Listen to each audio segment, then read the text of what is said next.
Well, thank you all for being here. It's really an honor to be able to learn with you a little bit tonight. And I'm sorry that I'm going to be speaking in English.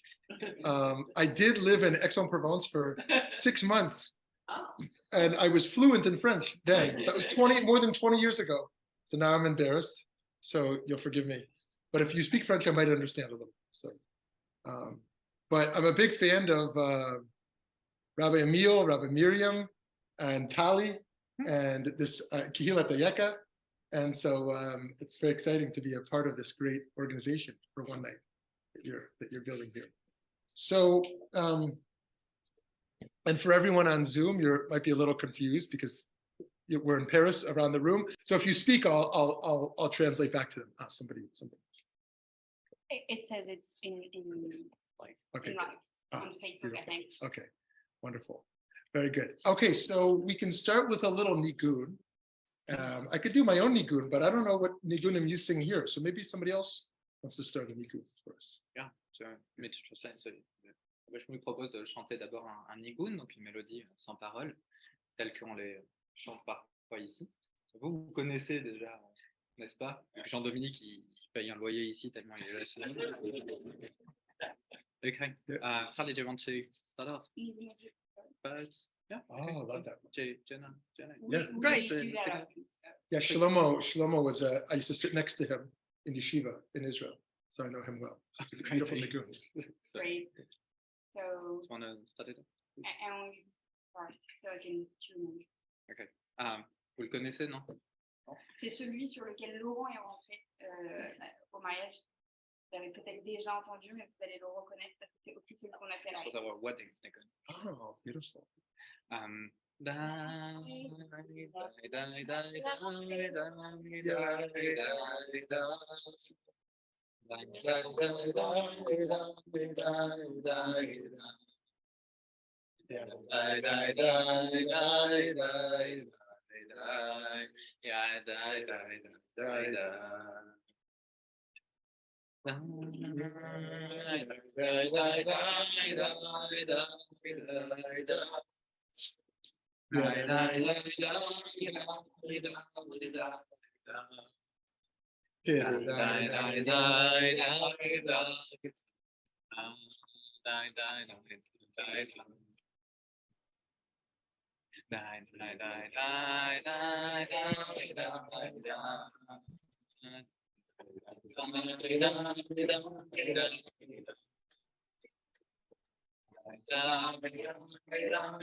Beautiful. Thank you so much. Beautiful. I love the nigun of the birds because there's a midrash that says that when Bnei Yisrael were crossing through the sea and they got to the other side and Miriam took out her, how do you call it? Tambourine.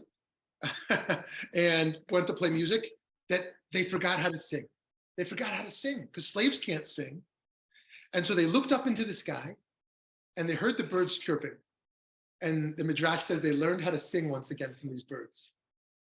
It also reminds me of a Torah of the Baal Shem Tov, that the Baal Shem Tov would go down to the pond to listen to the frogs, to learn how to daven, to learn to feel out from the frogs.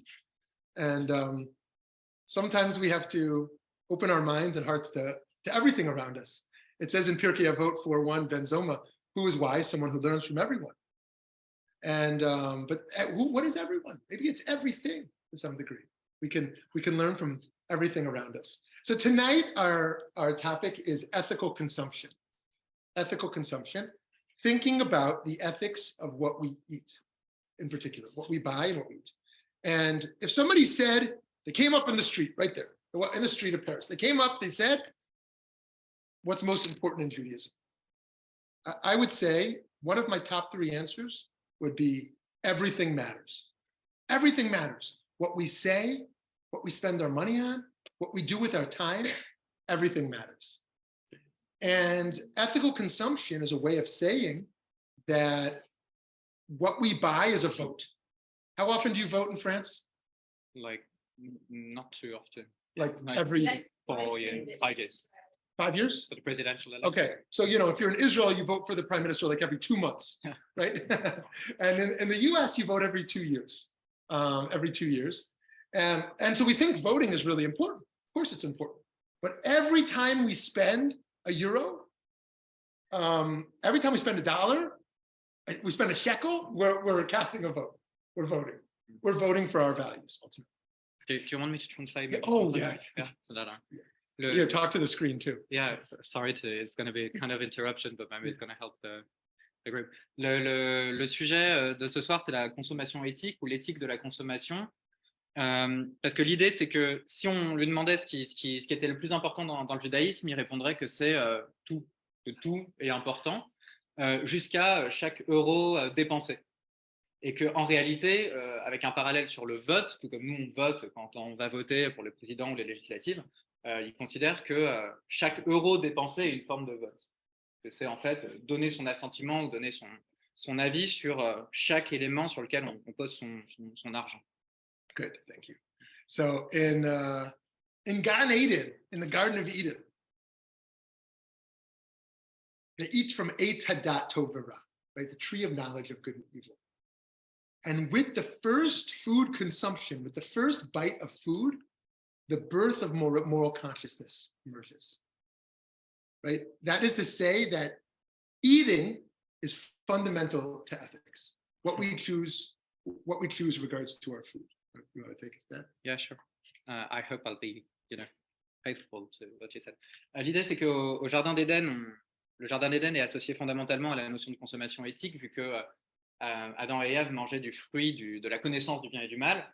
Et donc, on a un lien automatique entre la consommation, ce qu'on mange, et la notion d'éthique. Good. Okay, beautiful. I've been synthetic. Wonderful. And so I want to go to our first source, if you have the packet. Yeah, we'll pass it around. Pass it around. And if you're on the Zoom, I can send it. We can send it, or I will just read aloud as well. So let's start over here in the Yerushalmi. In here? Okay, sure. Yeah, that's my Great. Oh, great. Oh, yeah. I have... Donc la première source, c'est le Talmud de Jérusalem, qui est l'un des deux Talmuds. So in the Jerusalem Talmud, it says, "Lefichach nivra Adam yechihi be'olam lelamed shekol hama'abed nefesh achat mali alav ki'ilu ibed olam male v'chol makayam nefesh achat ki'ilu kayam olam male ubnei shalom habriot shelo yomar Adam lechavero abba gadol me'avicha." So this is a famous idea. Tell me if it's famous to you. For this reason, the first human was created alone, to teach that all who destroy a single life is as if they destroyed the whole world. And all who save one life is as if they saved the world. Can you translate that? Yeah. Ce traité Sanhedrin du Talmud de Jérusalem rappelle que le premier homme a été créé seul pour rappeler que, si je traduis, pour nous enseigner que celui qui détruit une vie, ne serait-ce qu'une seule, c'est comme s'il détruisait un univers entier. Et inversement, celui qui sauve une vie, il sauve un univers en entier aussi. Beautiful, thank you so much. And so we learn here that the human being is, according to my teacher Yitz Greenberg, who we'll talk more about later, has three primary ideas that emerge from creating B'Tselem Elohim, in the image of God, B'Tselem Elohim. Number one, that all humans are equal. Number two, that all humans have infinite dignity. And number three, that all humans are unique. L'idée fondamentale de son maître, I didn't hear his first name. Yitz Greenberg. Yitz Greenberg, est structurée autour de trois idées fondamentales. La première, c'est que tous les hommes, enfin tous les humains ont été créés en tant qu'égaux, ont été créés égaux avec une dignité infinie et I didn't have time to write the... et que chaque humain a été créé est unique, est une création unique. And so when I started to look at kosher in America. I looked at kosher in America, and we had the largest immigration rate in US history in 2009. That means where people who are not legally immigrants in the country, the government arrested them, 389 workers. And this was in Postville, Iowa. You probably never heard of it, Iowa. And at this meat plant called Rabushkin's, they were producing 60% of kosher beef, 40% of kosher chicken. This was kosher America. And what they found there was $10 million of bank fraud. They found the oppression of workers. They found the worst treatment of animals. I said, this is kosher, higher standard. This is a higher standard. What happened? What happens to kosher being about a higher ethics? Quand on s'est rendu compte que quand il y a eu une étude sur l'industrie de la viande cachère aux États-Unis, on s'est rendu compte que l'un des abattoirs principaux embauchait l'un des plus grands nombres d'immigrés clandestins des États-Unis. On a trouvé dans certains abattoirs jusqu'à 389 employés liés de l'immigration illégale. Et dans un abattoir en particulier qui était responsable de la production de 60% du bœuf et de 40% du poulet cachère aux États-Unis. On s'est aussi rendu compte que cet abattoir avait été reconnu coupable d'une fraude fiscale à hauteur de $10 millions et que le traitement des animaux là-bas était pour le moins problématique, en plus du traitement des employés. And so we launched a boycott. Is that what you say? Oui, ça a été. Ils ont lancé un boycott de l'abattoir en question. Boycott. Oh, boycott. Okay. It's a different word than strike, right? How do you say strike? Yeah, une grève. Grève. It's always a grève, right? Yeah. I mean, we tried to go to the Eiffel Tower because I wanted to take my daughter to the Eiffel Tower. I said, no, it's the same grève. Strike day. Yeah. So I know the retirement ages is there are probably a lot of different politics in the room around this. Yeah, not so much. Okay. No, it's okay. We're French people. We just like, we're cool with politics. Oh, okay. You're cool with politics. Oh, okay. Yeah, in America, we have to be careful about what we say, you know? Yeah. Okay, that's interesting. Okay, so we did a boycott, and we said, how can we buy meat from this kosher factory if this is what they're doing? This is not right. And that was very controversial. But we said, you know what? We need to start a conversation around what it means to use your dollars ethically. Suite à ce boycott venait de l'idée de, du coup, comment est-ce qu'on peut acheter encore là-bas? Ça veut dire quoi quand on connaît les problèmes? C'est pas juste, c'est pas éthique. Ce qui les a amenés à se dire qu'il fallait absolument lancer une discussion et une réflexion sur ce que ça voulait dire que la dépense éthique. Qu'est-ce que ça veut dire que dépenser son argent de façon éthique? So if we go to our next source here on this page, this packet, it says here in Vayikra, Lo tasochet recha velo tigzol velo talin ulat sachir itcha ad boker. Do not defraud your neighbor, nor rob them. The wages of them who is hired shall not remain with you at all night. Now, if you say to the average Jew, what is Yom Kippur? Everyone knows.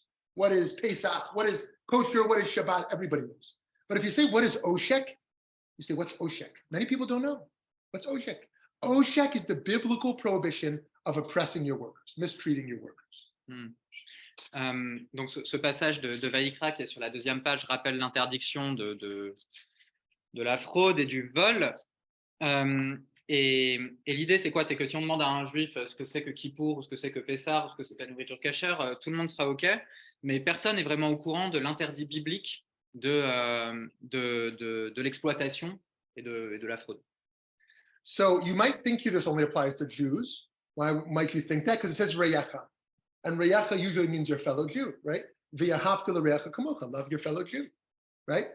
So then it comes in Devarim, in Deuteronomy, it says, Lo tasuk sachir ani ve'evyon me'achecha o megercha asher ba'artzecha b'sherecha. You shall not oppress a hired servant who is poor and needy, whether they are your brother or a stranger who are inside, in your land, inside your gates. Now, a ger, who's the ger? Anyone know? Well, who's the ger?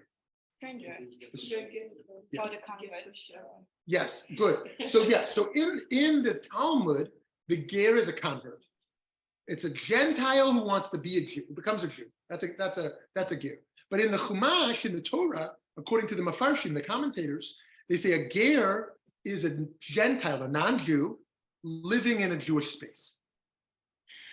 On est sur le passage de Devarim, la source juste après, qui rappelle que l'interdit de l'oppression et de l'exploitation d'autrui ne s'applique pas qu'aux juifs, mais aussi aux non-juifs qui vivraient sur le territoire. Et de là, on rappelle une distinction sur la notion de guerre en hébreu.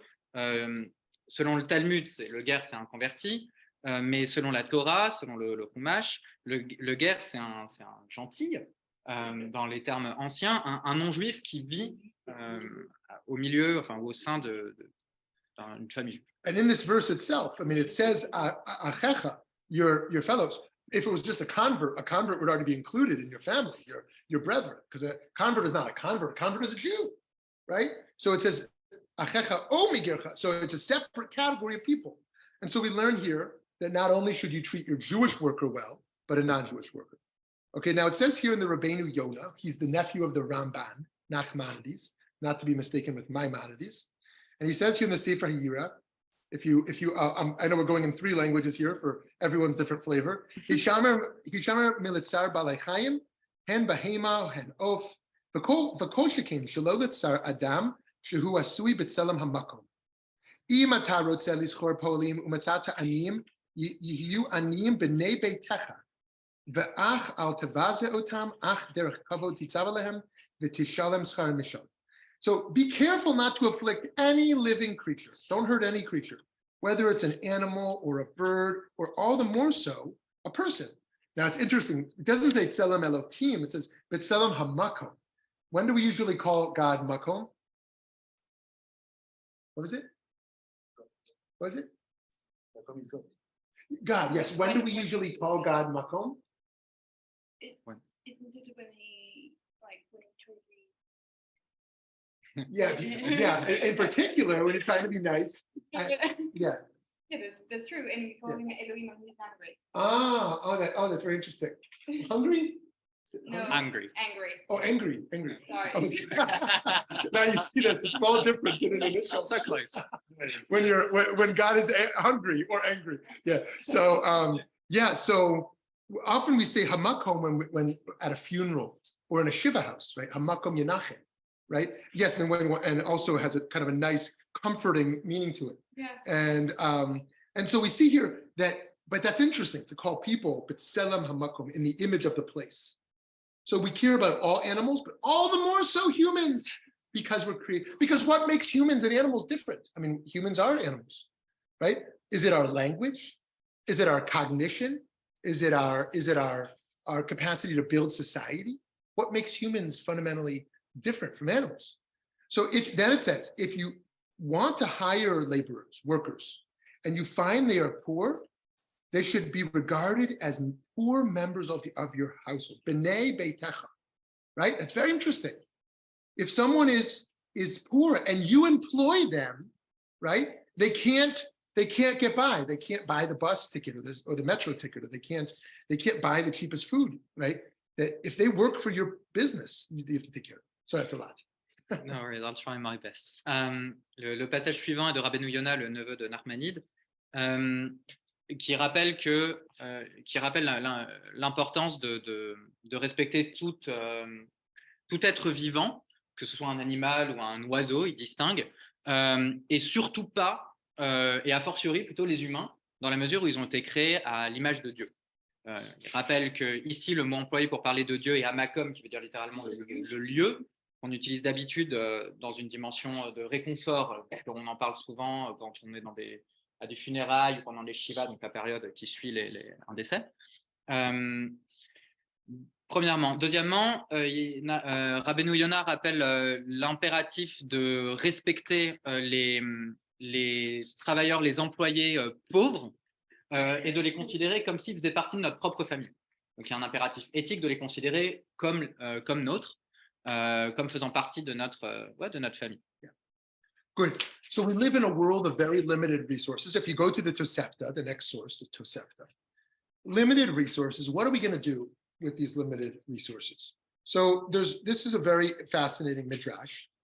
It says, a mayan, a cistern, provides water for a town in a time of drought. Concerning the townspeople and other people, the townspeople have precedence to the water. That's to say, you only have a little bit of water. Who should get it? The people in your town or the people in another town? And everyone agrees in the Midrash, you take care of your own community for the community over there. Donc, le Midrash rapporté, le récit d'interprétation rapporté, parle du fait que quand on a une citerne ou une réserve d'eau qui permet de fournir une quantité limitée d'eau à une ville, on considère que c'est les gens de la ville d'abord qui doivent y avoir accès et ensuite les gens qui ne font pas partie de la ville. Good, but now comes a machloket, a disagreement. The Talmud is 3/4 machloket, 1/4 agada. What 3/4 halakha and 1/4 agada. 3/4 law and 1/4 narrative. So now comes a machloket, an argument. The town's animals and the lives, human lives of others. The lives of others take precedence over animals, is one view. Here's the second view. Rabbi Yossi says that the animals have precedence for the townspeople.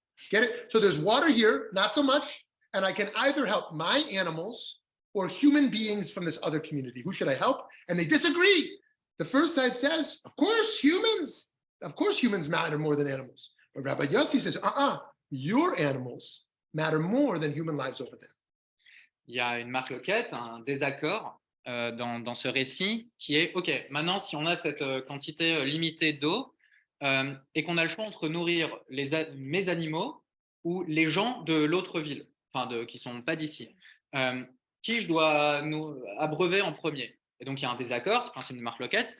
On a un avis qui dit il faut évidemment nourrir d'abord les humains, même s'ils ne font pas partie d'ici. Et on a un autre avis qui dit, de Rabbi Yossé, qui dit non, c'est d'abord les animaux qui doivent être abreuvés avant les gens d'ailleurs. Third point, the animals of the town and the animals of other people. Everyone agrees, animals of the townspeople have precedence. Et maintenant, on se dit, OK, mais si on se concentre que sur les animaux, et qu'il y a les animaux d'ici et les animaux de là-bas, là, il y a un accord, il y a consensus, c'est d'abord les animaux d'ici et ensuite les animaux de là-bas. Okay, last one. The lives of others and the laundry of your town, the lives of the others have precedence to the water. Oh, of course. The rabbis say, of course, lives matter more than laundry. But Rabbi Yossi says the laundry of the townspeople comes before the lives of others. Donc là, on a un autre point de vue qui est plus sympa. J'ajoute mes commentaires, pardon, c'est pas bien. Je me reneutralise. OK, maintenant, si on a la vie abreuver les gens d'ailleurs et utiliser l'eau pour faire notre lessive, comment on organise ça? Et pareil, il y a marloquette, il y a des accords. On a un avis qui dit, évidemment que c'est abreuver les gens qui ne sont pas d'ici, ça paraît évident. Et Rabbi Yossé, il dit, non, d'abord notre lessive, et puis la vie des autres, on verra après. Okay. So how many of you agree with the rabbis, instead of Rabbi Yossi, that the human lives over there matter more than the laundry over here? Raise your hand if you agree. Donc là, qui est OK pour dire que la vie des gens d'ici, elle vaut plus que la lessive que la vie des gens de là-bas, elle vaut plus que la lessive des gens d'ici. Okay. I And how do. many, okay. It might have been everyone. We'll find out in a second. And how many think the laundry here matters more than the lives of? Et qui pense que la lessive de chez nous, elle vaut plus que la vie des autres de là-bas? On the stink, is that what you said? Depends on the state of the laundry. Oh, the state of the laundry, right? Well, so those of you on the Zoom, just to let you know, everyone in the room said they go with the rabbis, the majority of the rabbis, not Rabbi Yossi, the dissenting opinion, that the laundry. Now, if we're talking prescriptively, what we should do, I think we would all agree. But if we talk descriptively, what we actually do becomes more complicated. Because when I do my laundry, perhaps the cost of doing laundry is enough to save a life. And I'm choosing to do my laundry. Il y a une différence, ça va être sympa ça. Il y a une différence entre l'approche prescriptive et l'approche descriptive. Prescriptivement, c'est-à-dire du point de vue de en théorie, qu'est-ce qu'on devrait faire, ça paraît évident qu'il faut d'abord abreuver les gens plutôt que de faire la lessive. Mais si on parle descriptivement, on se rend compte que la lessive, ça a un coût et que si ça se trouve, c'est ça qui doit prendre le pas et que c'est là-dessus qu'on doit donner la précédence. Il a dit le prix, peut-être que le prix de notre lessive pourrait sauver des vies et qu'on ne le fait pas en pratique. Ouais, c'est ça. So this is a very complicated issue. So Peter Singer is a philosopher at Princeton, and he argues, when I go buy a cup of coffee and I spend $3, I spend maybe more, $5.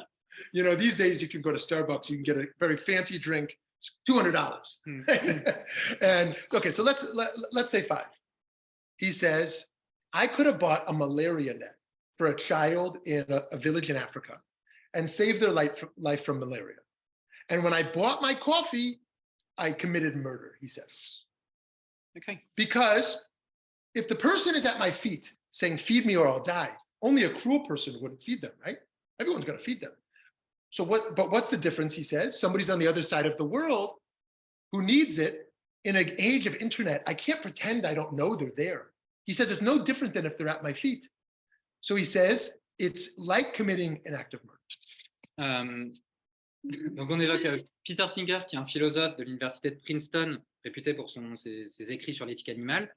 Et il dit, OK, quand j'achète un café on a négocié $5, en fait, j'aurais pu dépenser cet argent pour payer le traitement contre la malaria d'un enfant en Afrique. Donc, d'un certain point de vue, je suis responsable de meurtre.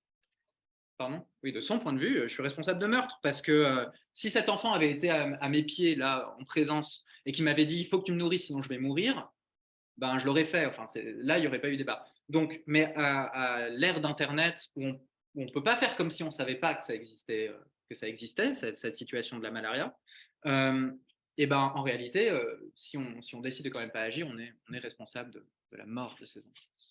So this is a very difficult issue. Because Judaism, I would argue, doesn't agree with Peter Singer, because he goes as far to say that any luxury we keep beyond our basic needs is like murder, because every time I have luxury items, I'm basically choosing to have that instead of save a life. Any vacation I take, anytime I go to a restaurant and spend money, anything I do beyond my basic needs, I know that I could have used that to save a life instead. Basic needs is just like eating the food to survive, having shelter to survive, right? Any basic transportation to get to work is what he would argue. Now, Judaism doesn't say you have to give everything away beyond your basic needs. It says give 10%, maser, 10% of your income, but no more than 20%. No more than 20%. Donc le judaïsme serait en désaccord avec Singer, dans la mesure où Singer considère que tout objet qui considère de luxe, c'est-à-dire qui ne répond pas immédiatement à des besoins vitaux ou physiologiques fondamentaux, c'est équivalent au meurtre. Pourquoi ? Parce que quand j'achète un bien de luxe, luxury, donc un bien de luxe, je fais le choix de le faire plutôt que autre chose, plutôt que de sauver une vie, par exemple, ou le donner pour des actions caritatives ou que sais-je. Alors que le judaïsme, avec l'exemple du maaser, rappelle qu'on est censé donner, par exemple 10% de ses revenus, mais que ça ne doit pas dépasser 20%. Donc c'est là où il y a un désaccord de point de vue.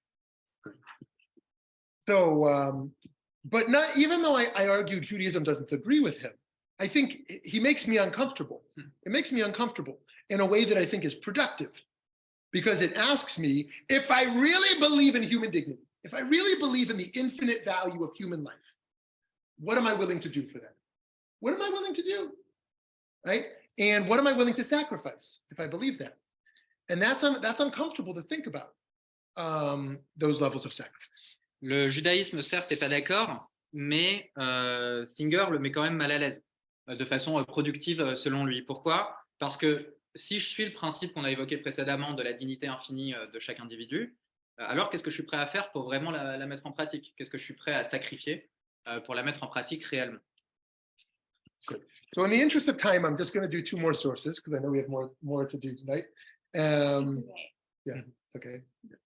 So yeah, and so this question of resources and of limited resources, and Rabbi Yossi says that the laundry is actually more important, or is what we choose. In fact, we do choose that.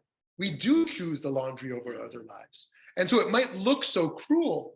What do you mean, lives or laundry? Of course we want lives. Oh, but that's if it's someone else's money. If it's my money, I want my laundry, right? I don't want to wear dirty laundry. But what about saving lives? Well, I value my clean clothes more, right? And that's how we live. That's how we live today. And that's a difficult thing to think about. And so if we skip over here to the Sefer HaChinuch, is it helpful to do Hebrew also? Do people like the Hebrew also or no? Okay, good, good. Donc on est sur la page du Sefer HaChinuch, donc qui est pour tourner les pages un petit peu. Okay. On est page 1, 2, 3, 4. Now somebody remind us, in halakha, we have to break any mitzvah to save our life, right? Mm-hmm. With 3 exceptions. So somebody comes, they say, Rabbi Shmuly, eat this pork or I'm going to kill you. What's my answer? Pass the barbecue sauce, right? You pass the barbecue sauce. Of course, I'm ready to eat. Are you going to kill me? I got to eat it.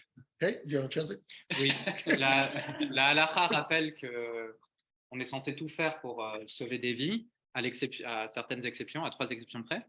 Mais que par exemple, si on me dit tu dois manger du porc, sinon je te tue, Rabbi Shmuly dit passe-moi la sauce barbecue. Do you eat barbecue sauce here or no? Yeah, Is that something? no. No, that's Yeah, it's like an American they thing. use. Mais que évidemment qu'on le mange. Okay. But that's not what everyone in the Bible did. I mean, not in the Bible, but in the Midrash. Let's talk about Hannah and her 7 kids. Yeah. And Very stuff. interesting. Yeah. Like, I mean, it's not what we are asked to do, Right. but it's praised not to do it. That's right. So, and in fact, the exception in halakha is when there's mass killing of Jews, when there's a time of pogroms or crusades or in the Shoah, right, where it's just mocking you. It's mocking Jews and Jews are being killed left and right. Then it's an exception, and then actually you're supposed to resist. And it is, and Tali makes a great point. It is praiseworthy, even when one doesn't have to do it. Que dans le cas de tueries de masse, comme des pogroms ou des croisades ou la Shoah, où là de toute façon les Juifs sont tués à tour de bras, alors là on est dans l'exception. Okay. So what are the 3 exceptions? The 3 cases where if someone tells you to do something or they'll kill you, then you have to say, no, kill me. Idolatry. Yeah, one is idolatry. What is it? Yes, sexual immorality. I heard the 3rd one. And murder. So someone says, kill them or I'm going to kill you. I say, I can't kill them. I can't kill them. So. Il y a 3, donc les 3 exceptions de si tu le fais pas, je te tue, et on doit quand même choisir la mort.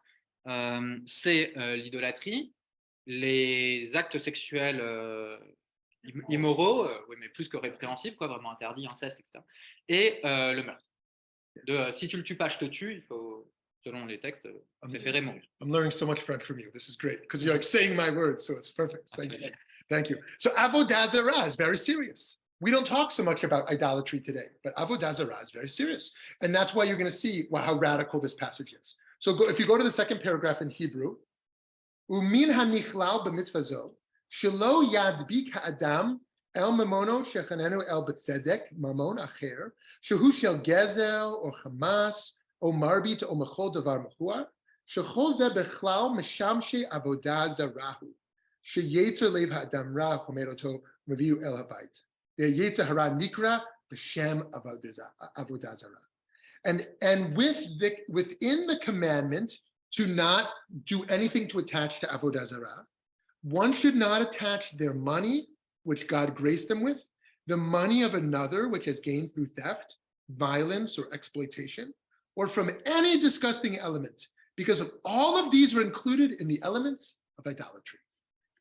For a person's heart is inclined towards evil, which desires items by any means and brings it into the home. And this inclination towards evil is called idol worship. So if you say that, then I'll make sense of it. I'll try my best. L'un des points de vue de qu'est-ce que c'est que l'idolâtrie est lié à l'argent, selon le Sefer HaChinuch. Il considère qu'on ne devrait pas accorder de valeur trop importante à de l'argent qui nous a été accordé par Dieu, surtout si c'est de l'argent qu'on a acquis par le vol, la violence, l'exploitation ou toute forme de moyens considéré comme, je cite, dégoûtant, parce que ces moyens-là sont considérés comme véritablement de l'idolâtrie. Quand le cœur de l'homme a une inclinaison envers le mal, les désirs mauvais, et qu'il rapporte le fruit de ses désirs à la maison sous la forme de ce qu'il a acquis, cette inclinaison, cette pulsion vers le mal est considérée véritablement comme de l'idolâtrie. Good. So why is it avodah zarah?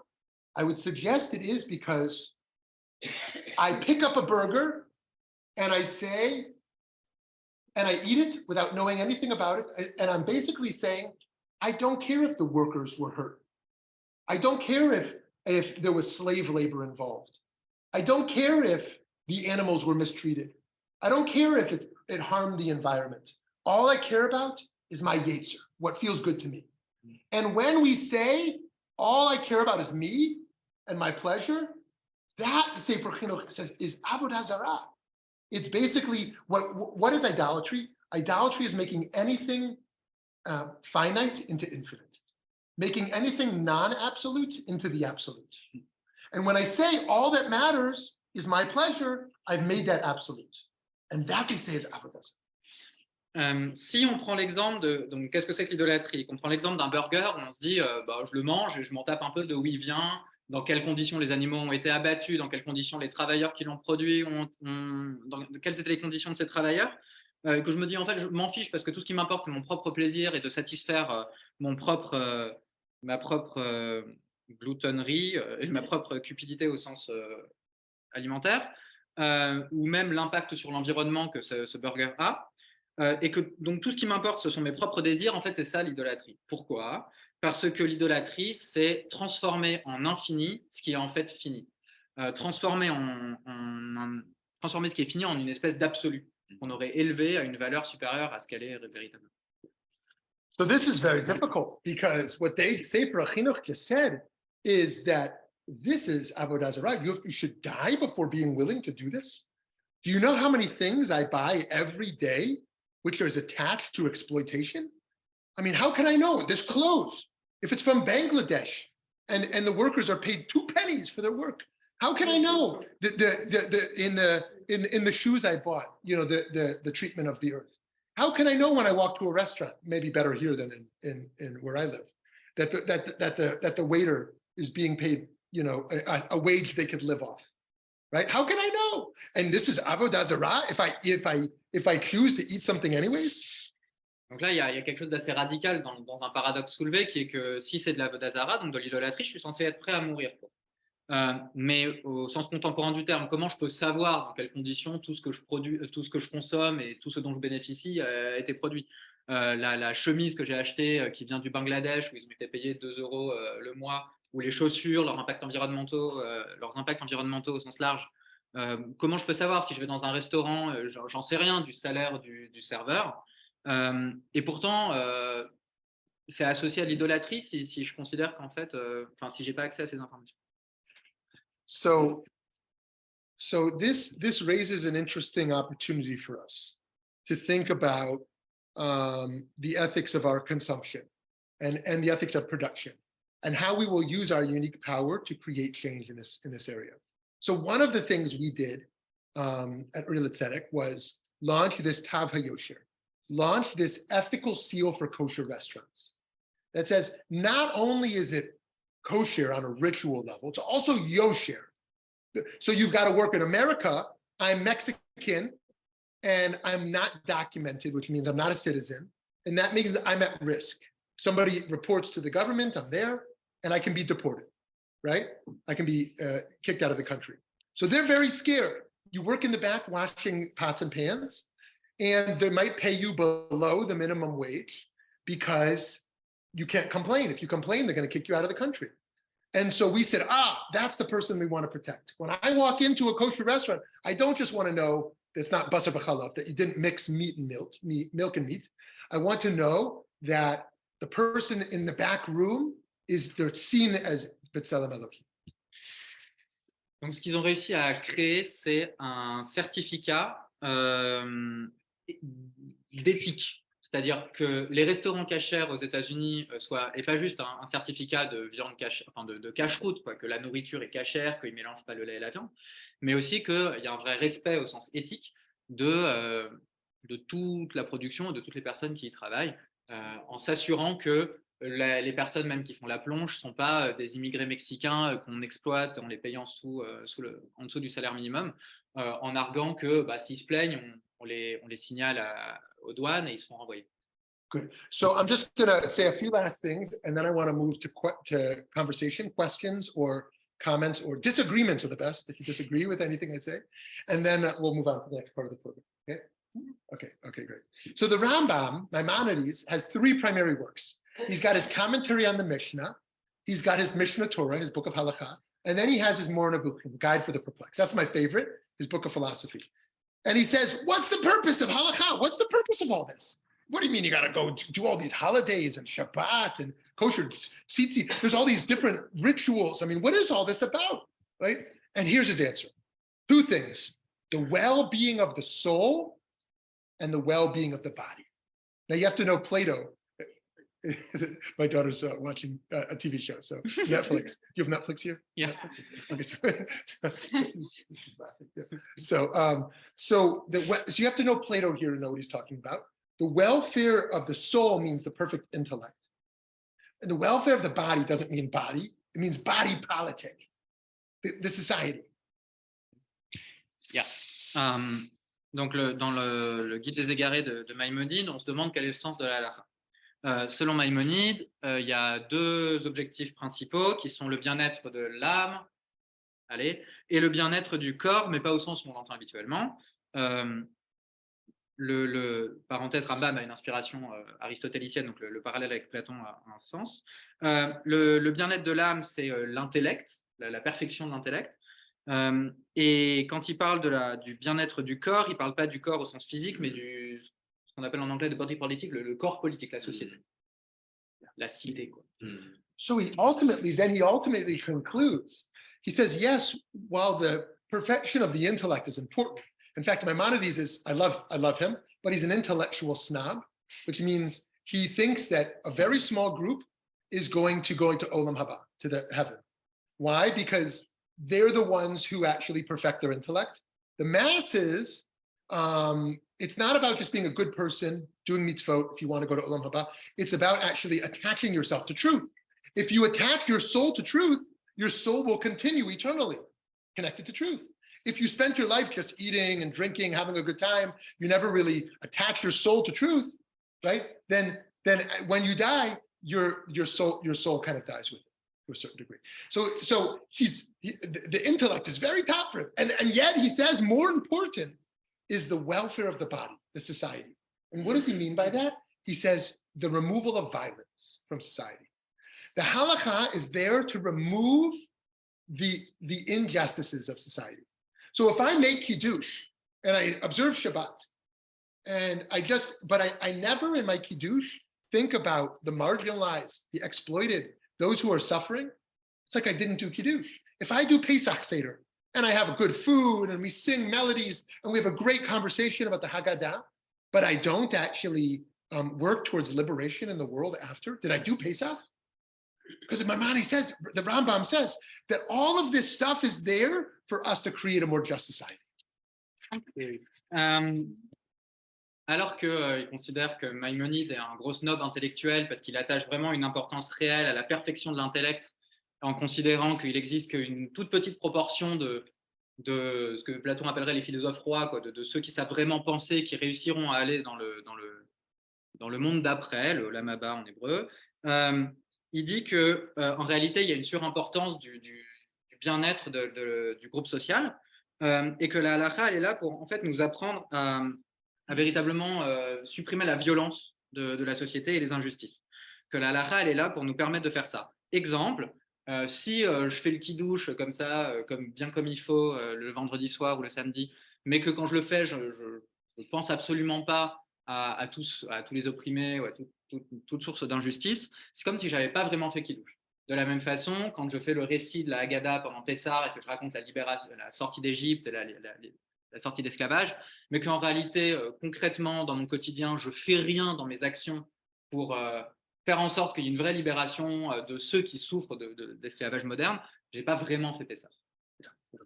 Okay, so here's the last source I'm gonna share from Rav Soloveitchik on the last page. In Ish Halacha, halachic man, he says, the actualization of the ideals of justice and righteousness is the pillar of fire which halachic man follows. Go to the last sentence. The halacha is not hermetically enclosed within the confines of cult sanctuaries, but penetrates into every nook and cranny of life. The marketplace, the street, the factory, the house, the meeting place, the banquet hall, all constitute the backdrop for the religious life. So here's the part to translate, which basically is, we think halakha is the Beit Knesset, in the shul. I go to pray, I go there to do mitzvot, right? But actually, he says the real playing field of religious life is out there in society. That more important than the Chag, than the holiday, perhaps, is our business ethics. Donc en citant le Rav Soloveitchik, do you want me to translate? No.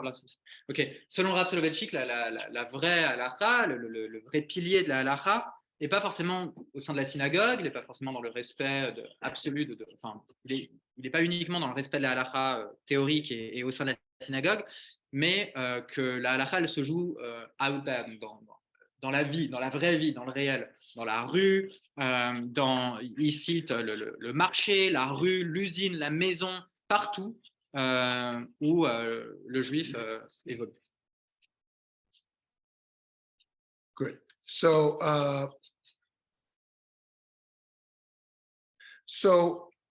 I want to move to the conversation now, because this is kind of a heavy topic. This sense of what religious life asks of us. And I think we have a problem, because when I look in America at mainstream orthodoxy, and this is why I think Kehilat Ayeka is so important, one of the many reasons Kehilat Ayeka is so important. When I look at mainstream orthodoxy, mainstream religious Judaism in America, we see almost an obsession with Ben Adam L'Makom, and the Ben Adam L'Chavero is often neglected in the universal sense, right? That means the mitzvot between us and God, ritual is very emphasized, but the mitzvot of ethics, the mitzvot between people in society, it's almost considered goyish. It's goyish. It's reformit. It's reform. They dismiss it as, well, tikkun olam. Tikkun olam. Like we're Jews. Like we're serious Jews. We don't do tikkun olam. You know. And so there's a real crisis in religious Judaism, that actually we got to the point that to be frum means you're really strict in ritual matters, right? But when it comes to caring for the more marginalized, as we saw today, as a priority, oftentimes it's the day. Il y a une situation paradoxale et inquiétante dans ce qu'ils considèrent l'orthodoxie classique aux États-Unis, en ce sens que selon lui, il souffre d'une obsession sur la halakha, surtout donc la distinction entre Ben Adam L'Makom, donc les mitzvot, les impératifs qu'on a envers Dieu, à l'inverse ou en mettant de côté les mitzvot de la relation de l'homme à autrui. Par exemple, il cite le concept de tikkun olam qui est très présent aux États-Unis dans certains milieux, à savoir l'idée de réparation du monde, qu'on appellerait justice sociale au sens large, et que les milieux froum disent que ça on s'en fiche, ça c'est du n'importe quoi, et c'est pas ce qui nous intéresse, que ce qui est important c'est d'être dans le respect strict du rituel, mais s'intéresser aux marginalités, enfin aux marginalisés, ça c'est pas notre problème. Il a dit ça. Oui. Je ne peux pas que ce soit radical. Oui, mais évidemment. Oui, évidemment, toutes les généralités sont fausses. Okay, so yes, a generalization for sure. So with many exceptions. So let me pause here for questions, comments, disagreements. I'd love to hear any responses folks have to this. Donc si vous avez des questions ou des désaccords ou des remarques, fire on, c'est parti. Yes, please. What was your name? Julien. Avec votre discours, je relève 3 difficultés dans votre discours. Et le principe de l'égoïsme. Finalement, c'est comment on répond à ce problème de l'égoïsme. Et malgré vos solutions, je serais plus d'accord avec l'idée de Rabbi aussi, de favoriser les siens et sa propriété, et d'appuyer son discours sur la notion de propriété, individuelle ou collective. parce que ça pose 3 problèmes. Dans donner une dimension morale dans nos actes, ok, il y a le problème de la réciprocité. Est-ce que l'autre va être aussi moral que nous? Est-ce que nos normes ne sont pas excluantes? Parce qu'elles sont difficiles à atteindre, elles sont morales par définition. Est-ce qu'elles ne vont pas exclure? Et enfin, la troisième limite, c'est jusqu'à où être moral? Et je prends l'exemple de l'esclave hébreu, à qui on doit lui donner toutes les conditions.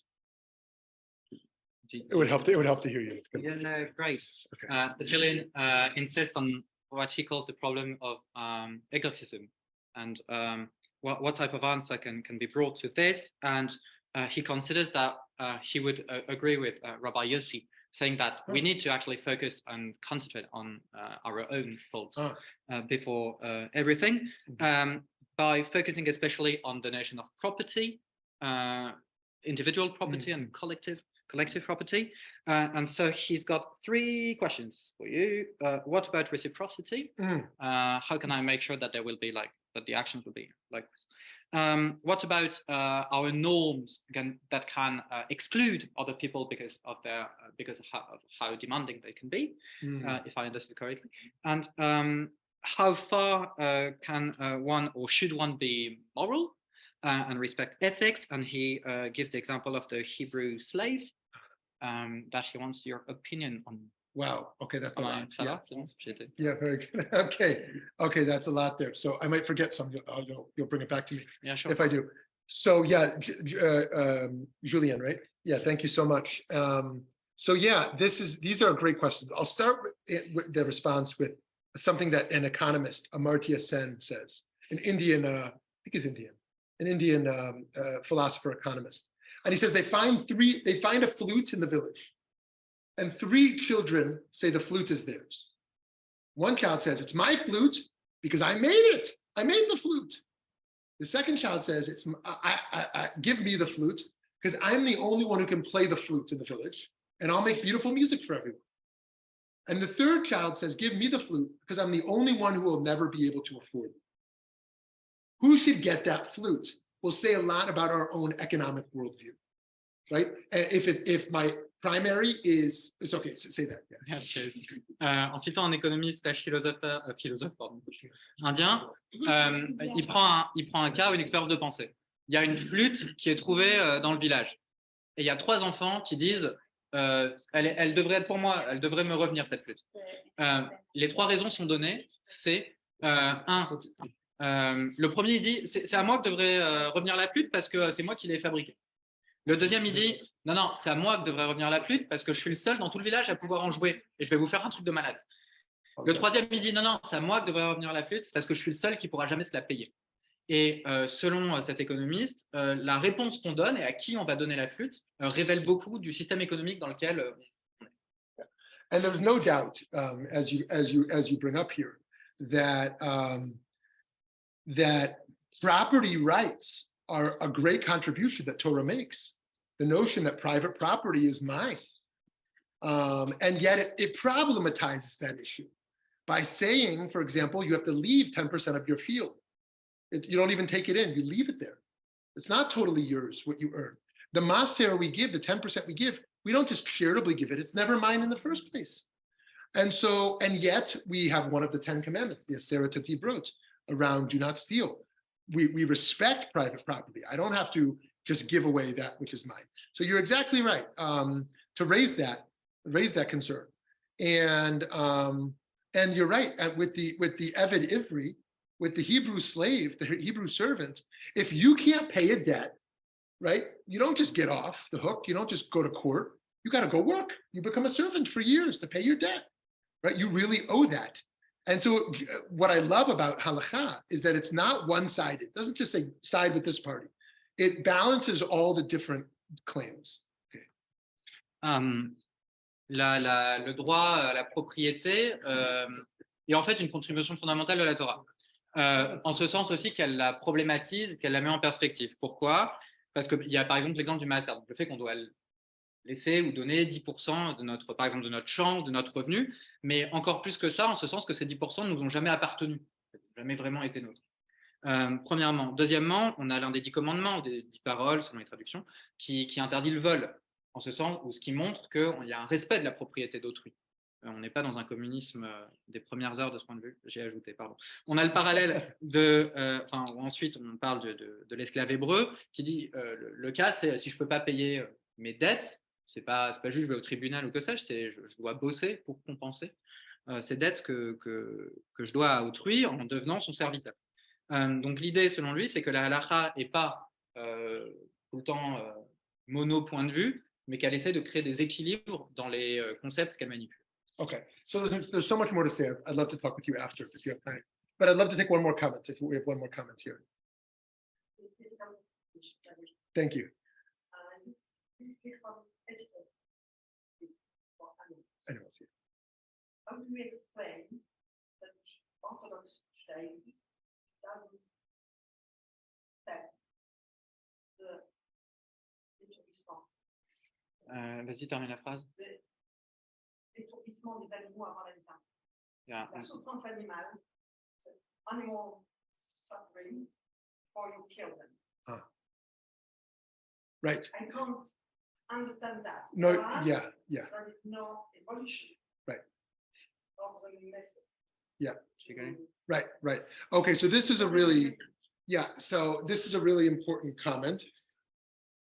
What was it? Yes. Oh, yeah, the stunning, yeah. Yeah, so okay, so the problem is much bigger than that. Is that what you're talking about, stunning? Yes. Okay, the problem is much bigger than that. Yeah, that's stunning. Yeah, okay, so there's a lot to say here. I'll try to be brief because I want to honor your time. But the problem is much bigger because why do we only care about the killing method? If we have chickens and cows who are living completely miserable lives from birth until death, the halakha says nothing about that time period, right? A baby cow can be stripped away from its mother immediately, thrown into a little box where it can't move in the dark, and spend its entire life in this little box in the dark, not moving, until it's killed, right? And the chickens, I mean, I don't want to go into the horrible treatment of chickens, and there is no shechita with fish. The fish can be treated anyway. There's no, so the issue of just the last few seconds is a very small issue. The much bigger issue is the years leading up to death. And that's not just Judaism, that's the whole world, right? That the treatment of animals is one of the greatest atrocities today that we're witnessing, because we've got about 80 billion land animals killed every year for food, and 99% come from factory farm. They don't come from the backyard. They don't come from a nice grass field where they're living a free life. They're in a horrible situation in a factory farm. And so now to go to your specific question, to the shechita. So stunning, there's two types of stunning. Stunning before the shechita or stunning after. Stunning before is a big problem.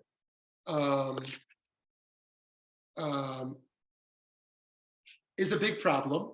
And one of the social reasons it's a problem is that the Nazis required stunning.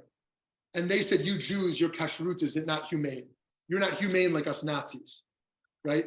Which is just horrific, just a horrific idea.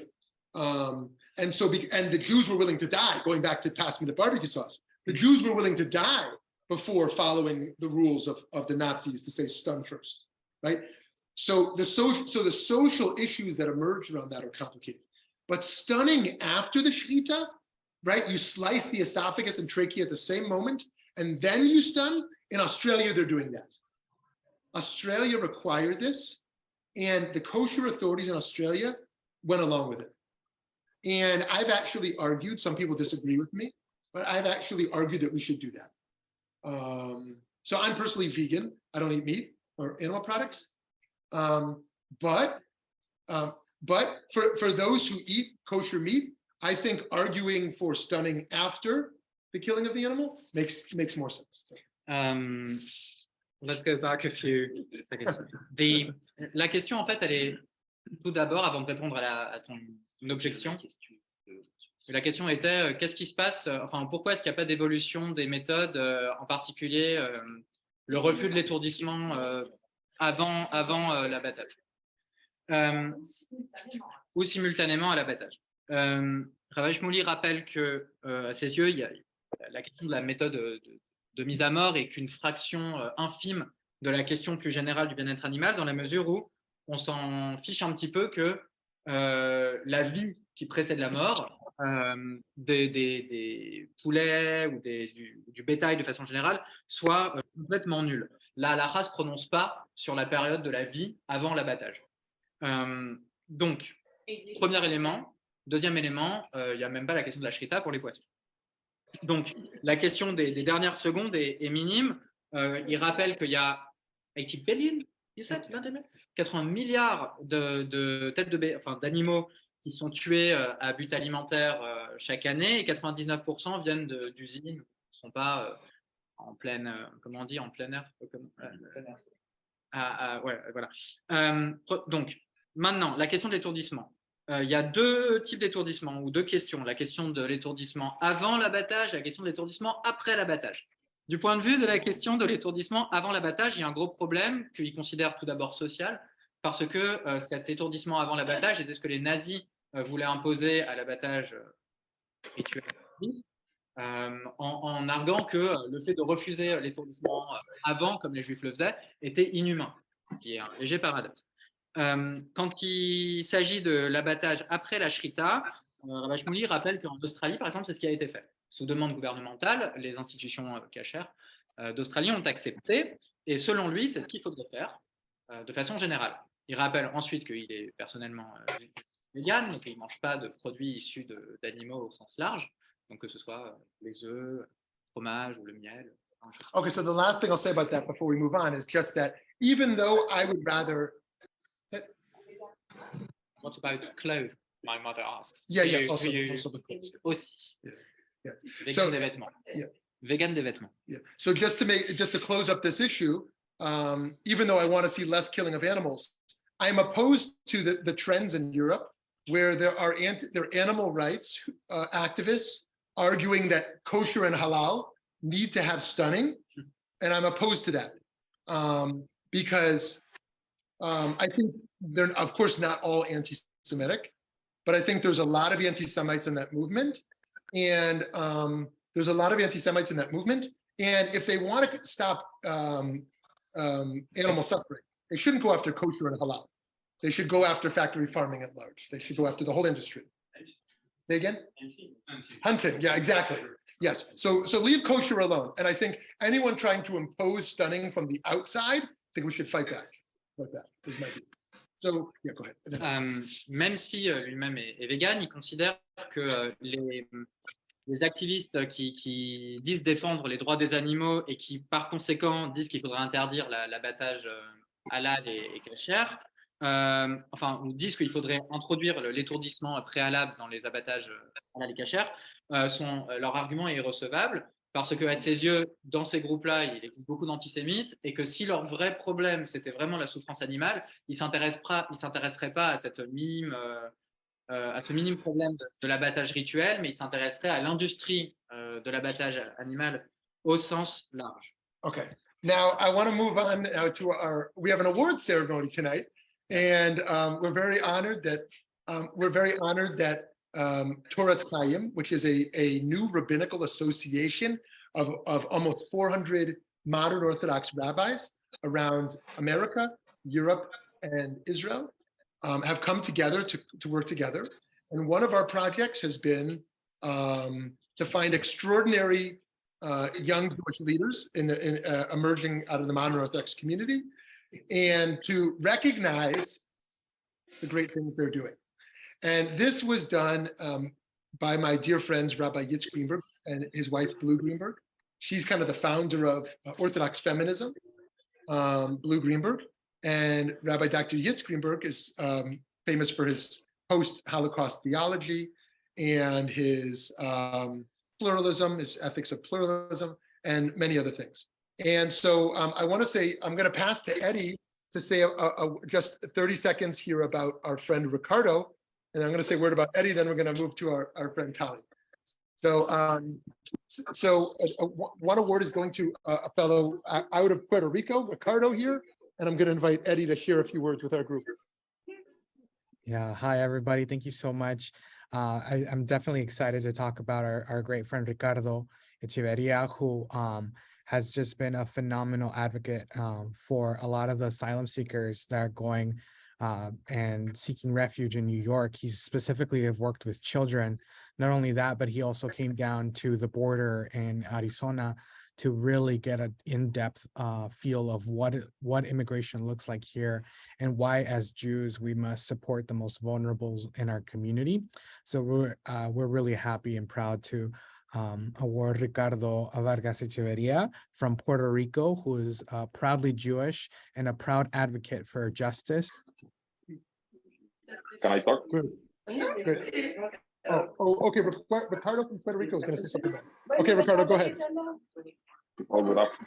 First of all, good afternoon. Thank you very much for everything. Actually, I'm here working in the hospital. I work at the Bronx Care Health System, previously the Bronx Lebanon as a social worker.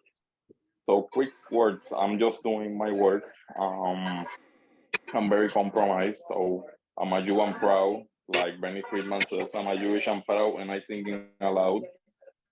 And work, immigration is one of the biggest topic and biggest population. I want to keep working by myself. So I'm with Julia Selig and with all the projects, all the upcoming projects. Beautiful. Ricardo, thank you so much. So Ricardo is on the front line serving the vulnerable in New York City from Puerto Rico, and we're so honored you're a Torat Chayim, AJ Greenberg fellow.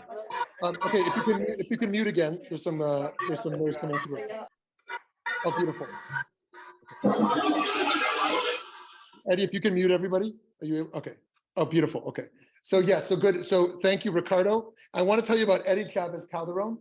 Eddie Chavez Calderon here came on his mother's back from Mexico when he was 4 years old, and Eddie has been an immigrant rights activist working for homeless people, refugees, asylum seekers from around the world. And I work with him on a daily basis for 4.5 years, and is just a heroic person who's helping to lead the Orthodox social justice movement, globally. And I could talk about Eddie for many hours, but we just want to say Mazel Tov to Eddie on his continued heroic work. Eddie, if you want to say anything, you're welcome to. Thank you. Oh man, I have the wonderful joy of having Rav Shmuly as my mentor, and I can tell you that nobody that I've ever met has lived Torah and just breathes every single day chesed as my great mentor Rav Shmuly, who collectively we've been able to help over 80,000 people who are seeking refuge. And that to me is just so powerful. And I love that we can go everywhere and share such powerful Torah to ultimately leads to just kindness and a change in our ethics. So I know that in the spirit of Rabbi Yitz Greenberg, I'm so incredibly honored to receive this award. And I am so honored to be with you all virtually in Paris. Thank you. Thank you so much. Before I pass it over to Rabbi Emil and Rabbi Miriam to share about Tali tonight, I just want to read this letter from Blue and Yitz Greenberg in Jerusalem that they wrote to the three of you, and wanted to, and I'll give it to you physically as well. They said, our son, J.J. Greenberg of blessed memory, loved Judaism and living Jewishly. He felt that this was a time when it could grow and could come closer to its best goals and values. He supported greater access to classic and advanced learning for women, and he mentored talented women, helping them to rise to new leadership roles. He believed we must imitate God, whose compassion and love is on all of God's creatures, but who feels especially close and responsible for the weak, the vulnerable, and the needy. He took to heart the Torah's command, tzedek tirdof, to seek social justice for all people in a fair and just manner. Therefore, we're thrilled that the Torat Chayim Award carrying his name is being awarded to you. You exemplify the tradition at its best. You exemplify the halakha, growing and including more people hitherto pushed to the side. You represent compassion and welcoming the stranger and the migrant. Blessed are you who spend your lives advancing tikkun olam. We thank you for honoring JJ's memory by your life work and by who you are. Blue and Yitz Greenberg. Okay, Rabbi Emil and Rabbi Miriam, thank you for being here from New York.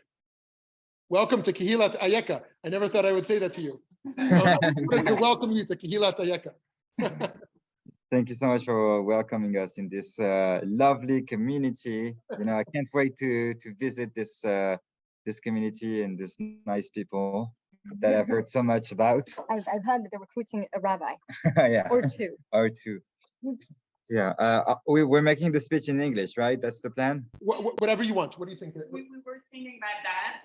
How many people is in the Zoom that speaks English? Yeah. Only English. Yeah, Eddie, how many people there speak only English? We could do, it's majority French. We could do French. Okay, let's do it in French. Good. Would you understand? No, it's okay. Just do it. Okay. Should I put it down? I could do French and Miriam could do English. Maybe do like a minute of English and then the rest in French. How about that? How about it? Yeah. Okay. So you do the minute in English. No. Or maybe I do the whole thing and you do, we do the French and then you do the second part and then you do the last part in English, the last minute. Okay. You do first part French, second part English. Bon, bonjour à tous, vraiment à toutes et à tous, c'est vraiment un plaisir de vous voir ici. Je crois que je reconnais quasiment tout le monde, ça fait plaisir. Non, tout le monde, c'est bon. Écoutez, quand il a fallu penser à quelqu'un qui représentait les valeurs de Torat Chayim, qui faisait avancer le monde communautaire juif, français, orthodoxe, mais pas que, eh bien forcément, il n'y a qu'un nom qui nous est tous venu en tête, c'est le nom de Tali. Tali, quand on l'a rencontré, alors déjà, c'est une force de la vie, Tali. C'est quelqu'un que quand on la rencontre une fois, on ne peut pas l'oublier ensuite. Et avec Myriam, on s'est dit, mais en fait, c'est avec elle en fait qu'on veut travailler, c'est avec elle qu'on veut faire avancer les choses. Et ça nous est paru un petit peu comme une évidence. Et c'est peut-être un peu l'histoire de notre vie. D'essayer encore un jour de recruter Tali. Parce que Tali, voilà, on l'a pas facilement non plus. Hein. Nous, directement, on a voulu la convaincre de rejoindre de ce projet. Et on a tenté une fois, deux fois. Et puis la troisième fois était la bonne. Elle nous a dit, allez, on va faire quelque chose ensemble et je vais vous aider. Et on ne savait pas à quel point on avait besoin de l'aide de Tali jusqu'au moment où Tali est rentrée vraiment dans le projet. Elle a retroussé ses manches et elle a dit alors on va bosser, mais je vous expliquais un petit peu si on bosse ensemble, on va bosser avec mes conditions. Et c'est un petit peu elle qui nous a aussi challengé, mis devant certaines choses où voilà, au niveau voilà, autant l'organisation que la façon dont on travaillait, où il a fallu aussi nous se remettre en question. Et puis, travailler avec Tali, c'est apprendre à grandir au quotidien. C'est quelqu'un qui a pas froid aux yeux, qui est contente d'avoir des projets, mais qui dit, mais il faut mettre les moyens. Et j'ai vraiment beaucoup appris au quotidien. J'apprends toujours, Tali, elle m'apprend toujours beaucoup de choses. Et pour moi, quand il a fallu passer la seconde vitesse et créer une communauté, eh bien en fait, on s'est dit mais qui on veut à cette tête de communauté, qui on veut comme face quand tu dis visage de la communauté Ayeka, une communauté qui fait avancer les droits des femmes, qui est welcoming, qui représente un peu toutes les valeurs de ce judaïsme orthodoxe moderne. Et pareil, encore une fois, le visage de Tali apparaît comme une forme d'évidence. Ça veut dire que Tali était présidente de la communauté avant même que la communauté existe. Et c'est quelque chose qui n'a même pas été remis en question par quelqu'un. Je ne sais même pas s'il y a eu un vote. Enfin, pas que tu sois une dictatrice, hein, Tali, mais dans le sens où c'était tellement une évidence pour tout le monde. Et je pense que tout le monde qui rencontre Tali, tout le monde qui connaît Tali, pour toutes ces personnes-là avec qui on a travaillé quand on a commencé à former cette équipe, il n'y a pas eu une seule seconde où ça a été une question. Tali, c'est ce visage-là de toutes nos valeurs, toutes les valeurs qu'on veut essayer de représenter dans cette communauté. C'est aussi non seulement le visage de valeurs, voilà, de éthique, morale, mais aussi la valeur, alors si j'ose dire la valeur travail, mais c'est pas une question politique, mais le fait de se donner les moyens pour arriver aux choses. Et donc, personnellement, voilà, moi j'ai envie de dire merci à Tali. Pas juste on est un truc un peu parental, on est fiers de toi. C'est l'inverse, c'est merci en fait de travailler avec nous, d'avoir bien voulu t'engager dans Ayeka. Et merci pour tout ce que tu nous tu nous donnes au quotidien et merci de m'aider aussi à grandir en tant qu'homme et en tant que rabbin. Okay, so in his version of maybe the same speech, I think I want to start with an anecdote that, according to me, encapsulates the leadership of Tali and why we chose her to be the president of the synagogue, along with the entire board. And as Emil stressed, the decision was unanimous. A few weeks ago, a member of the synagogue lost his father in tragic circumstances, and then had a service in our community to honor the memory of his father. And his whole family came from a different city in France. And Tali had never met his family really. And when the mourner's mother came in, she had never been in our synagogue. It was very new to her. And she was still in that state of fragility, emotional anxiety. And Tali just held her by the shoulders and said, "Thank you for bringing such wonderful children into this world." And this woman has never forgotten about Tali's words and has talked about it a few times after this very moving service. I think this really like sums up what Tali is, in that sense of like a very humane presence for each and every one of us, an extremely compassionate leader. For the Americans among us, one of the 5% of female synagogue presidents in France, where most of the people in this position, are male. And I think that she embodies all the qualities that we could expect, sorry about the cliche, but from a female president as well, in that sense of being extremely close to people, extremely compassionate. Tali was also a person that I knew I could dream with, but it was not all about dreams. I knew that when you dream with Tali, things actually become concrete and dreams can come true.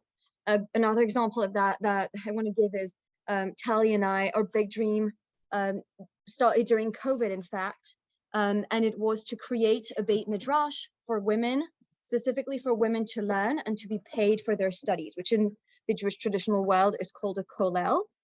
And so Tali and I had this very, very similar project, and she said, "Oh, we should call it Kol," and the hyphen El, which is an amazing French pun on the female pronoun Elle. So it was the voice of the women. It was also Kol with a kaf, meaning all of them meaning the female pronoun. So it was really a very interesting pun on this notion we had that women deserved better in terms of Jewish education. And Tali received a Jewish education, but another of her great qualities is her intellectual curiosity and always wanting more, always wanting to learn more.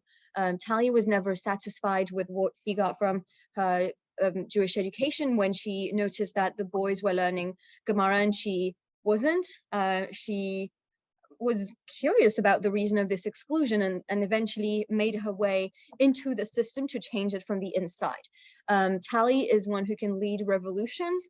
And I usually, when people tell me, are you a revolutionary? I'm like, no, I sit in my couch and sometimes I have ideas, and Tali is the one who really implements everything, because I can dream a long while before things like actually come true.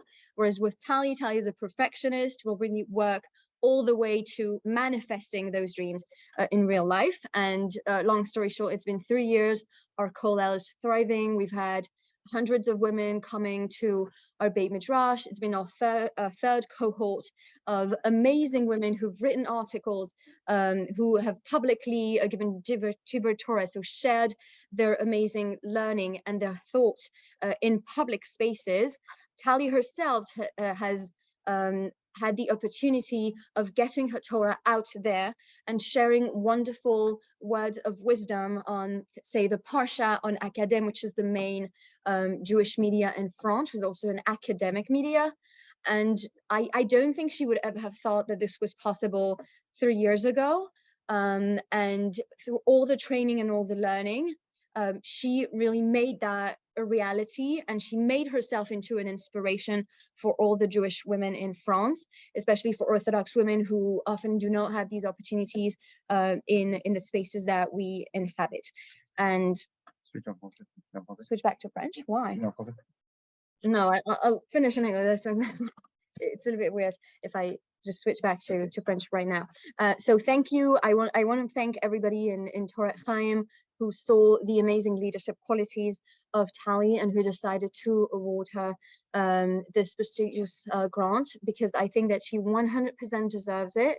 And this is just the beginning of Tali's journey. I think that Tali will do even more, even better as a president, and will be one of the main faces of Orthodox Judaism in France in just a few months or years. We never know, because with Tali, everything is pretty quick. Thank you.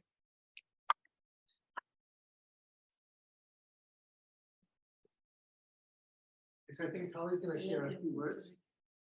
Yeah. As many words as you want.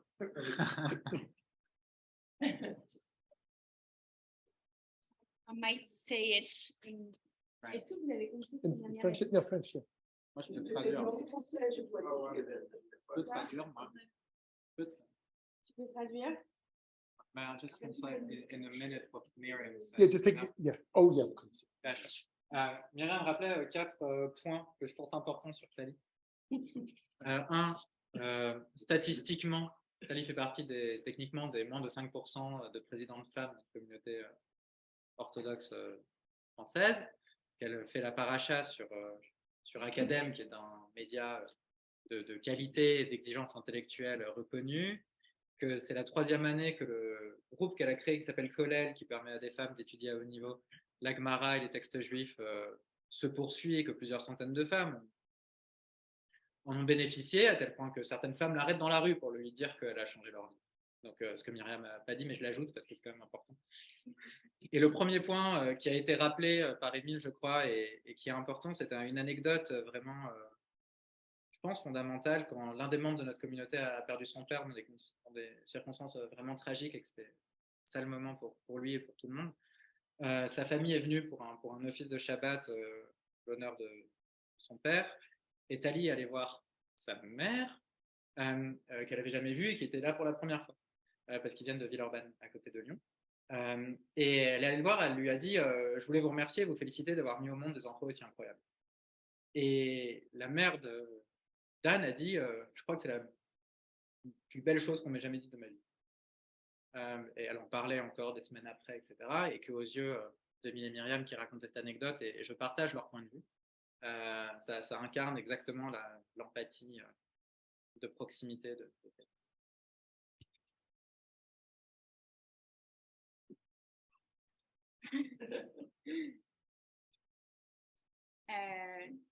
Thank you, because this is very moving, and I was very scared to invite people to this event, because I think I was scared that no one came to just like say something for me, and so that's a lot to take, and to speak after this for me to be recognized.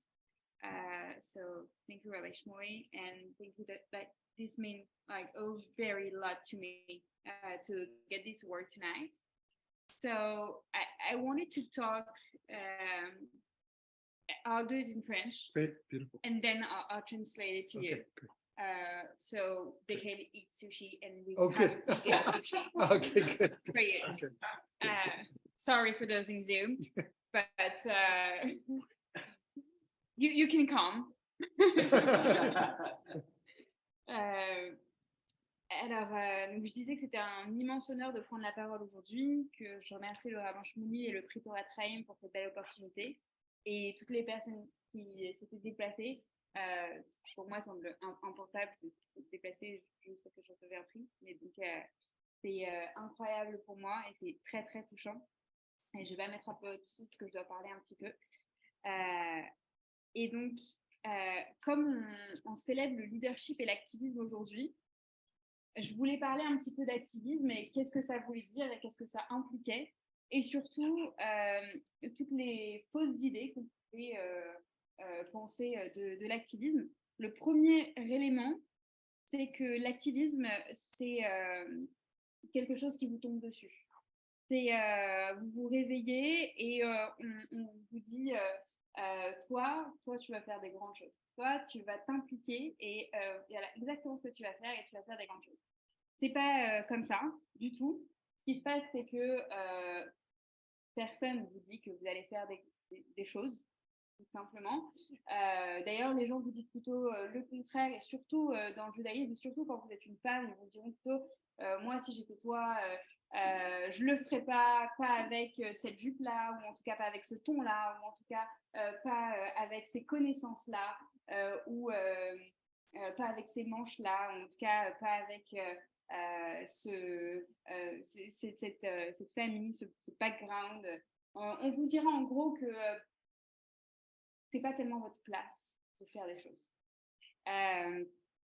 Et donc, la seule personne qui fait ça, en vérité, c'est vous-même, qui va vous enjoindre à l'action et vous saurez jamais, ou en tout cas pas tout de suite, si c'est voué à de grandes choses ou pas. Et si ce sont des bonnes actions tout court. Vous avancerez parce que vous ne pourrez plus être en paix, en fait, avec un statu quo, et vous autoriserez à bousculer un peu les habitudes un peu tranquilles, parce qu'au fond, c'est vous qui n'allez pas réussir à rester tranquille avec ce que vous vivez. Et heureusement, et vraiment heureusement que sur cette route solitaire, on rencontre des pères qui vont avoir ce même amour de la paix, ou en tout cas la même vision de la paix que vous, cette même détermination au changement. Et cela, il faut s'y accrocher. Les Myriam, on s'accroche. Parce que commencer seul, c'est difficile. Construire quelque chose de grand tout seul, c'est impossible. Et donc, on a besoin d'une équipe, on a besoin d'une famille, on a besoin d'un mari, on a besoin d'institutions et on a besoin de reconnaissance et de rien pour vous aider. Et donc, première chose, vous commencerez seul, mais vous y arriverez avec des gens. Donc, si je dois dire une seule chose sur l'activisme, c'est construisez votre équipe, reconnaissez les gens et gardez votre équipe, gardez-les fort près de vous, votre équipe, votre famille, vos institutions, et faites en sorte de créer ces liens, parce qu'il n'y a que comme ça que vous créerez des grandes choses. Et j'espère qu'on va continuer à construire dans Keilat Ayeka, dans Kolel, dans le groupe, dans ma famille, ces liens pour qu'on puisse continuer à créer et à se modifier et à faire changer le judaïsme ensemble. La seconde chose, c'est pas parce que la cause est juste que vous aurez toujours envie de poursuivre avec la même énergie le combat. Pas vraiment du tout même. Vous aurez des hauts débats, vous vous direz j'arrête demain, vous vous direz j'arrête bientôt, vous direz j'arrête.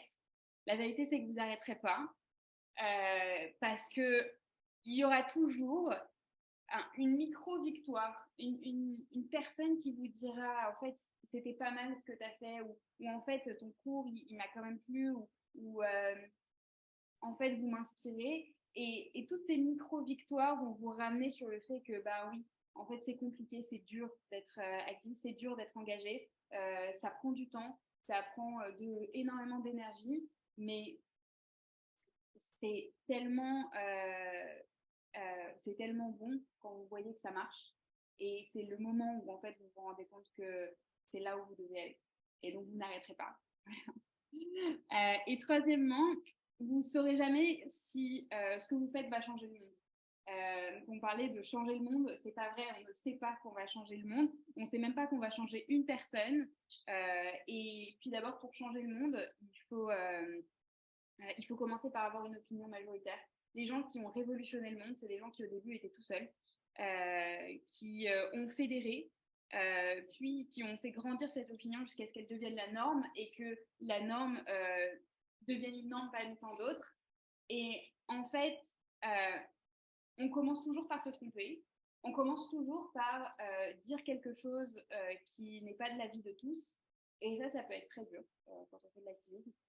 Ça peut bousculer, parce qu'on est tous, en tout cas moi, j'aime pas créer autre chose que de la paix dans les endroits où je vais, mais parfois, quand quelque chose que je disais tout à l'heure fait que vous ne pouvez plus être en paix, alors il faut continuer, et peut-être qu'un jour, alors j'espère dans 15 ans pouvoir vous dire, je pense que je ne vous le dirai pas parce que rien n'est jamais grand, dans les yeux des gens qui font. Rien n'est jamais assez dans les yeux des gens qui font. Mais j'aimerais vous dire, oui, on a fait quelque chose en tout cas. Et donc, je suis hyper touchée d'être reconnue pour ce que j'ai déjà fait. Pour moi, j'ai pas fait grand-chose encore. Mais j'espère peut-être dans 15 ans, peut-être dans 50 ans, vous dire, on n'aura peut-être pas fait des grandes choses, mais on aura fait quelque chose. Voilà, c'était mes petites notes sur l'activisme. Je vous remercie vraiment beaucoup à tous d'être venus ce soir.